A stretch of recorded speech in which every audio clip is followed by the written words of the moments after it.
Negative comments வரும். So கிண்டல் பண்ணுவாங்க. அந்த இதெல்லாம் பார்க்குறப்போ அப்போ என்ன தோணுச்சுன்னா, நம்ம வேலைய நம்ம பண்ணி போய்க்கிட்டே இருப்போம். ஸோ கண்டிப்பா ஒரு நாள் நடக்குன்ற மாரி. நான் அதில இதாகவே இல்ல. டவுன் ஓகே, ஆகவே இல்ல. ஓகே. யார் இப்ப நான் வீடியோ செஞ்சு போடுறேன் அப்படின்னா, பார்க்குறாங்களோ, பார்க்கலையோ, ஸோ நம்ம ஒரு அவுட்புட் குடுக்குறோம். அது நம்மளுக்கு புடிச்சிருக்கு. ஒரு 100, 1000 பேர் லைக் பண்றாங்களா, ஓகே போதுன்ற மாரி தான் போயிட்டு இருந்தது. ஓகே. ஆனா வந்து நான் நெனைக்கிறேன், நம்ம யாருமே பார்க்கல, நம்ம மியூசிக் யாருமே லைக் பண்ணலன்னு தான் நெனைச்சிட்டு இருந்தேன் நான் அப்போ.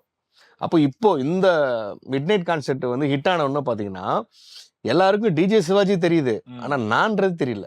Okay, okay. அது இப்போ ரிவீல் ஆகுது. ஓ! நீங்க தானா அது? ஏன் நம்ம தம்பிகளுக்கே வந்து கொழும்புல வந்து என்னோட பாட்டு தெரிஞ்சிருக்கு. அந்த நெப்போலியன் ஆமா. மிக்ஸ் இருக்கு இல்ல இல்லையா? அதுதான் நானும் கேட்கலான்னு அடுத்த அது கேள்வி வச்சிருக்கேன் நான். ஆமா. அது வந்து தெரிஞ்சிருக்காங்க இவங்களுக்கு. நாங்க அங்க TikTok இருக்கு இல்லையா? TikTokல நாங்க பார்த்தோம் அப்படின்னு. அப்படிதான் நாங்க க்ளோஸ் ஆனோம். ஓ! ஓகே. நீங்க தான் நானா அது? ஓகே நல்லா இருந்துச்சு அப்படின்னு சொல்லிட்டு. சிறப்பு. அந்த ரெகக்னிஷன் வந்து இப்ப கிடைக்க ஆரம்பிக்குது. நான் தான் அத பண்ணேன்.